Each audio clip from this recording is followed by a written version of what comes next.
अस्सलाम वालेकुम। 10th class chapter number 13 जिसका नाम बायोकेमिस्ट्री है, इसका लेक्चर नंबर 2 आज हम स्टार्ट करेंगे। और आज हमारे पास हैं दो टॉपिक्स, एक है कार्बोहाइड्रेट्स और दूसरा है लिपिड्स। तो ये इतनी ज्यादा डिटेल में यहाँ हम इस बुक के अंदर को नहीं लिखे हुए, जो पुरानी बुक थी उसमें थोड़ी ज्यादा डिटेल में लिखा हुआ था।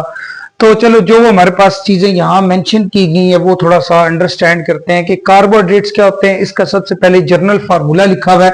अगर आपको जर्नल फार्मूला का पता होगा तो आप आसानी के साथ आइडेंटिफाई कर सकते हो कि ये क्या कार्बोहाइड्रेट्स हैं या नहीं है। तो जर्नल फार्मूला क्या है, CX और ब्रैकेट के अंदर वाटर लिखा हुआ है, जिसके YX और Y ये एनी नंबर है, जैसे 4, 5, 6, 7 इस तरह से कोई भी नंबर हो सकता है। एक दो कार्बन वाला नॉर्मली वो कार्बोहाइड्रेट्स नहीं होता, ठीक है। तो इसलिए X क्या है, नंबर्स ऑफ कार्बन, और Y क्या है, नंबर ऑफ वाटर मॉलिक्यूल। तो अगर आप इस फार्मूला को ध्यान से देखोगे ना तो ये क्या लिखा हुआ है आगे, हाइड्रेट्स ऑफ कार्बन, कार्बन के हाइड्रेट्स, हाइड्रेट्स वर्ड यूज किया गया वाटर के लिए। तो hydrates of carbon are called hydrocarbon. तो इसकी डेफिनेशन भी लिखी जा सकती है कि आप क्या लिख सकते हो, carbohydrates are the hydrates of carbons. तो कार्बन के हाइड्रेट्स को हम क्या कहते हैं, कार्बोहाइड्रेट्स, जिसका जर्नल फार्मूला CXH2O। अब ये तो हमारे पास जर्नल फार्मूला है, और नॉर्मली जो आइडेंटिफिकेशन है कार्बोहाइड्रेट्स की उसमें आपने ये याद रखनी है कि आपने हाइड्रोजन और ऑक्सीजन की रेशियो चेक कर लेनी है। हमने क्या करनी है, अगर आपने किसी भी कंपाउंड को आइडेंटिफाई करना है क्या ये कार्बोहाइड्रेट्स हैं या नहीं, कार्बन तो हो गई होगा ना, उसमें आपने हाइड्रोजन और ऑक्सीजन की रेशियो देखनी है। हाइड्रोजन की रेशियो नॉर्मली क्या होती है 2 और ऑक्सीजन की 1।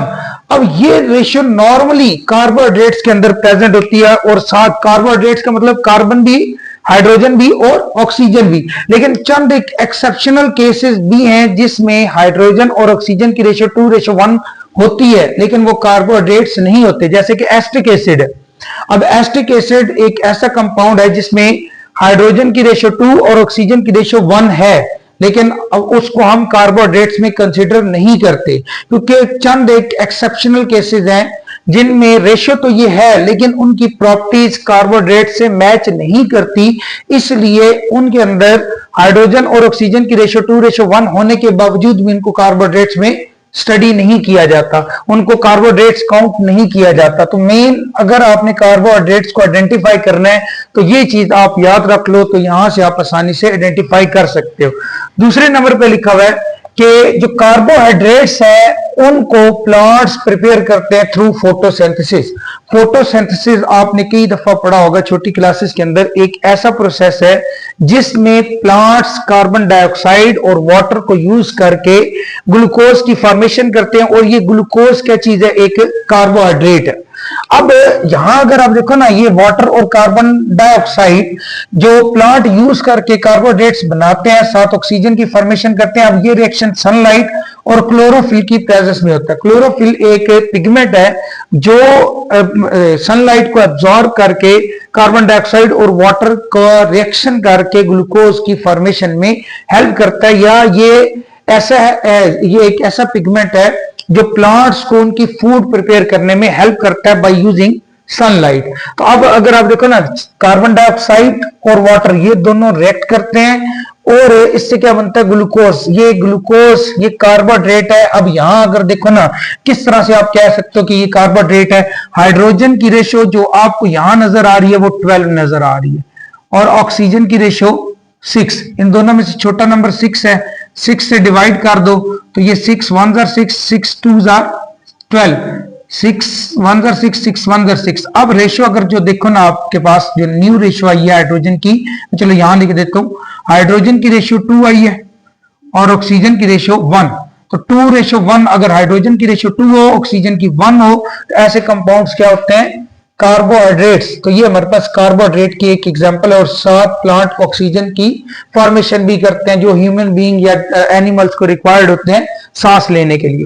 तो ये दो बातें होगी। उसके बाद टाइप्स कौन कौन सी है, ये इवन हमारे पास मॉडर्न डेफिनेशन भी है कार्बोहाइड्रेट्स की, कि कार्बोहाइड्रेट्स हमारे पास मोनोमर्स भी होते हैं, एंड पॉलीमर्स भी होते हैं। अब मोनोमर्स और पॉलीमर्स क्या होते हैं, ये भी आपको मैं एक एग्जांपल से इसकी अंडरस्टैंडिंग करवाता हूं। मोनोमर्स एंड पॉलीमर्स होते हैं, कौन बोला, कार्बोहाइड्रेट्स। कार्बोहाइड्रेट्स और मोनोमर्स एंड पॉलीमर, ये इसकी टू टाइप्स है, मोनोमर भी होते हैं और पॉलीमर भी होते हैं। ऑफ एल्डिहाइड मतलब इनमें जो फंक्शनल ग्रुप होगा वो एल्डिहाइड भी हो सकता है और कीटोन भी हो सकता है। ये आप ऑर्गेनिक केमिस्ट्री के अंदर पढ़ चुके हो। विद मैनी हाइड्रोक्सिल ग्रुप, कि ये ऐसे कंपाउंड है जिनके अंदर ढेर सारे OH ग्रुप्स आपको नजर आएंगे और साथ इनके अंदर आपको एल्डिहाइड या ketone as a functional group नजर आएगा। ये मेन चीज इसमें आपने याद रखनी है। तो ये आप इसकी डेफिनेशन भी लिख सकते हो कि carbohydrates are monomers and polymers of aldehyde and ketone with many hydroxyl group. तो ये बेस्ट वाली, ये मॉडर्न डेफिनेशन आप इसको कंसिडर कर सकते हो इसको। तो इसके अंदर हमने दो टाइप्स को भी मेंशन किया हुआ है। अब एल्डिहाइड कीटोन हमें कैसे पता चलेगा, OH ग्रुप कैसे हैं, जैसे ये डिफरेंट एग्जांपल्स लिखी हुई हैं कार्बोहाइड्रेट्स की, जिसमें फ्रुक्टोज है, ग्लूकोज है और ग्लैक्टोज है। अब आप इन तीनों को अगर देखोगे ना, जैसे ये वाला, चलो पहले इसको देख लो। इसके अंदर एक ये OH ग्रुप है, एक ये वाला, एक ये वाला, एक ये वाला, एक ये वाला, कितने, 3 4 और 5 OH ग्रुप है। तो इसलिए क्या लिखा हुआ है, many hydroxyl group. OH group ढेर सारे हैं, अगर इसमें भी देख लो 1 2 3 4 5 इसमें भी है, 1 2 3 4 5 इसमें भी 5 है। अब ये हमारे पास सारी एग्जांपल्स किसकी हैं, कार्बोहाइड्रेट्स की। अब आप अगर इनका जर्नल फार्मूला सारों का देखोगे ना, मॉलिक्यूलर फार्मूला, तो सारों का यही मॉलिक्यूलर फार्मूला है। मतलब इसमें भी कार्बन 6 है, इसमें भी 6 है, इसमें भी 6 है। हाइड्रोजन इसमें भी 12 इसमें भी 12, ऑक्सीजन इसमें भी 6, इसमें भी 6, इसमें भी 6। इन सारों का मॉलिक्यूलर फार्मूला सेम, लेकिन स्ट्रक्चरल फार्मूला डिफरेंट है। कैसे स्ट्रक्चरल फार्मूला डिफरेंट है, सबसे पहले अगर आप ये देखो, मैंने लिखा ये कीटोन्स होते हैं या फिर एल्डिहाइड होते हैं। ये हमारे पास कीटोन है, जैसे कार्बन है, carbon double bond oxygen, carbon double bond oxygen के दोनों तरफ कार्बन की अगर चेन हो तो ऐसे कंपाउंड्स क्या कहलाते हैं, कीटोन्स। तो ये हमारे पास कीटोन है, एक ऐसा कीटोन जिसके अंदर मैनी OH ग्रुप्स हों। और ये मोनोमर और पॉलीमर वाली बात एंड में बताऊंगा, ठीक है। अब सेम ये हमारे पास क्या है, फार्मूला फ्रुक्टोज का।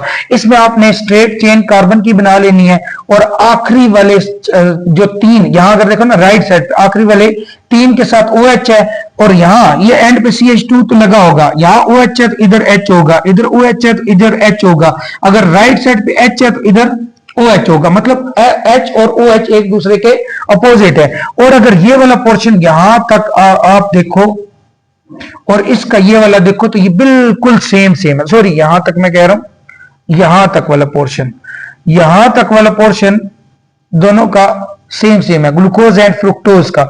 इसमें और इसमें जो मेन डिफरेंस है, इसमें कार्बन डबल बॉन्ड ऑक्सीजन के एक तरफ H है और दूसरी तरफ कार्बन की चेन। अगर इस हिस्से को आप कंसिडर करो ना, ये वाला हिस्सा जो है, ये हमारे पास कौन सा फंक्शनल ग्रुप बन रहा है, एल्डिहाइड, ठीक है। इन दोनों में मेन यही डिफरेंस है कि ये भी हमारे पास है तो ग्लूकोज ही, ये ग्लूकोज है, ये फ्रुक्टोज है, दोनों कार्बोहाइड्रेट्स हैं। लेकिन दोनों में मेन डिफरेंस ये है कि इसमें एल्डिहाइड फंक्शनल ग्रुप है और इसमें कीटोन फंक्शनल ग्रुप है। इवन इनके पास numbers of carbon, hydrogen and oxygen same है। तो ये हमारे पास इसमें कौन सा कीटोन फंक्शनल ग्रुप, इसमें एल्डिहाइड। और ये इसका जो नीचे वाला पोर्शन है दोनों का सेम है, सिर्फ ये कार्बन और इस कार्बन में थोड़ा सा चेंज है। तो आपने ऊपर वाला पोर्शन ये अलग से याद कर लेना है, नीचे वाला सेम है। और ये कंपाउंड और ये कंपाउंड ऑलमोस्ट सेम है। अगर आप देखो ना, ये वाला जो है ना, ये वाला कार्बन, मैं इसको स्टार लगा देता हूं, ये दोनों कार्बन सिर्फ चेंज है। बाकी अगर ये वाला पोर्शन देखो, इसका ये वाला देखो, बिल्कुल सेम है। इसको छोड़ दो, ऊपर वाला सारा पोर्शन बिल्कुल सेम है। इसमें भी कार्बन डबल बॉन्ड ऑक्सीजन, इधर कार्बन की चेन, इधर हाइड्रोजन, ये भी हमारे पास क्या है, एल्डिहाइड फंक्शनल ग्रुप। तो इसमें भी एल्डिहाइड, इसमें भी एल्डिहाइड। इस कार्बन के अलावा बाकी ऊपर वाला पोर्शन, नीचे वाला, दोनों का 100% सेम है। सिर्फ इसमें क्या करना है, फ्रुक्टोज में OH राइट साइड पे होता है, ग्लैक्टोज के अंदर OH लेफ्ट साइड पे। अगर OH लेफ्ट साइड पे है तो इधर आपको हाइड्रोजन लगाना पड़ेगा, इधर OH राइट साइड पे तो दूसरी साइड पे हाइड्रोजन लगाना पड़ेगा। तो ये मेन डिफरेंस है इनके दरमियान। तो इन सारों का मॉलिक्यूलर फार्मूला ये, लेकिन इनके जो अरेंजमेंट है वो इन तीनों में डिफरेंट है। ये तो बिल्कुल ही डिफरेंट है, इसमें कीटोन है, ये दोनों एल्डिहाइड है। लेकिन इसमें जो कार्बन नंबर कौन थी, 1 2 3 4 कार्बन जो है ना, वो डिफरेंट है, इसमें भी 4 कार्बन थे, OH और H की पोजीशन सिर्फ चेंज है, बाकी सारा हमारे पास ये दोनों सेम है। तो ये हमारे पास किसकी एग्जांपल्स हैं, कार्बोहाइड्रेट्स की। तो ये थोड़ा सा लिखा हुआ है आपकी बुक में कार्बोहाइड्रेट से रिलेटेड। अब है हमारे पास लिपिड्स। तो सबसे पहले लिपिड्स के बारे में ये लिखा हुआ है कि ये मेन कंपोनेंट्स होते हैं प्लांट्स एंड एनिमल्स का, ठीक है, प्लांट्स एंड एनिमल्स टिश्यूज। जो एनिमल्स और प्लांट के टिश्यूज होते हैं उनके ये मेन कंपोनेंट मतलब हिस्से होते हैं। फिर ये लिपिड्स वाटर के अंदर सॉल्युबल नहीं होते, लेकिन ये नॉन पोलर सॉल्वेंट के अंदर डिसॉल्व हो जाते हैं। जैसे कि ईथर एक नॉन पोलर सॉल्वेंट है, हेक्सेन नॉन पोलर है, बेंजीन, कार्बन टेट्राक्लोराइड CCl4, ये सारे ऐसे हमारे पास सॉल्वेंट हैं जो नॉन पोलर है। अब लिपिड्स खुद नॉन पोलर होते हैं। अभी आपको ये भी यहां नजर आ जाएगा कि लिपिड नॉन पोलर कैसे हैं। तो नॉन पोलर होने की वजह से ये नॉन पोलर के अंदर डिसॉल्व होते हैं, और वाटर एक पोलर मॉलिक्यूल है, इस वजह से वाटर के अंदर लिपिड्स सॉल्युबल नहीं होते, लेकिन इनके अंदर ये सॉल्युबल होते हैं। अब ये भी एमसीक्यूज आ सकता है कि ABCD में से ऑप्शन 1 वाटर दिए जाता है और 3 ऑप्शन आपको ये दिए जाते हैं, और पूछा जाता है कि लिपिड किसके अंदर डिसॉल्व नहीं होगा, ये किसके अंदर इनसॉल्युबल है। तो आप क्या इसका ऑप्शन लगाओगे, वाटर। वाटर के अंदर ये इनसॉल्युबल है या डिसॉल्व नहीं होता। अब इसका काम क्या है हमारी बॉडी के अंदर, एनिमल्स या प्लांट की बॉडी के अंदर, ये लॉन्ग टर्म एनर्जी को स्टोर रखता है। जैसे आपको पता है हम फूड इनटेक करते हैं, तो हमारी फूड जो हम इनटेक कर रहे हैं वो एनर्जी के अंदर चेंज होती है, जिससे हम वर्किंग करते हैं। जैसे मैं बोल रहा हूं या हाथ हिला रहा हूं, तो ये सारी एनर्जी मुझे कहां से मिली, जो मैंने खाना खाया।